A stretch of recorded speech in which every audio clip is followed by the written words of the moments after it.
नमस्कार स्टूडेंट। तो आज हम पढ़ेंगे class 10 chapter number 12.2 question number 2।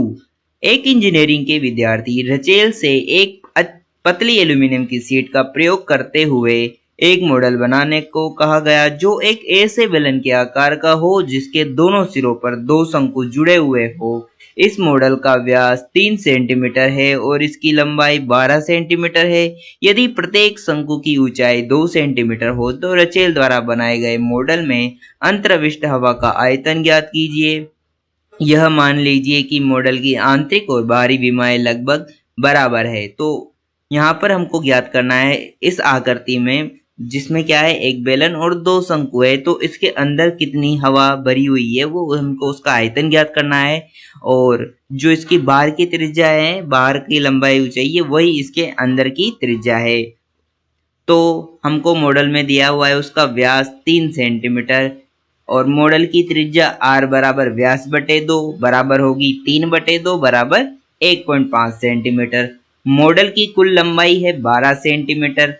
प्रत्येक शंकु की ऊंचाई कितनी है, 2 सेंटीमीटर। तो HS लिख के क्या लिख दिया हमने, 2 सेंटीमीटर। बेलन की ऊंचाई है वो कितनी है, वो हम ज्ञात करेंगे पूरी ऊंचाई में से दोनों शंकुओं को हटा देंगे। तो दोनों शंकु, एक शंकु की ऊंचाई है 2, तो दोनों शंकुओं की ऊंचाई मिलाकर कितनी हो जाएगी, 4। तो 12 में से 4 माइनस किया तो 8 सेंटीमीटर।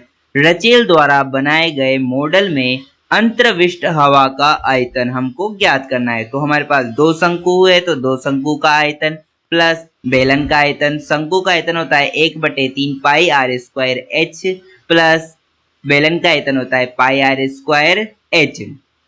तो हम यहाँ पर जो हमारे कॉमन है उसको बाहर ले लेंगे, तो पाई r स्क्वायर कॉमन है और तो बचेगा जो हम अंदर लिख देंगे। तो 2/3 और h मतलब जो शंकु का h है वो बचा प्लस h और c मतलब hc बचा। पाई का मान 22/7, r का मान है 1.5 तो 1.5 का स्क्वायर 2/3 गुणा h का मान है 2 प्लस जो शंकु है उसकी ऊंचाई है 8 तो h की जगह 8। 22/7 और 1.5 का स्क्वायर है 2.25। हम अंदर वालों को सोल्व करेंगे तो एलसीएम लेंगे तो 4 प्लस 24/3 तो 22/7 2.25, इनको जोड़ेंगे तो 28/3।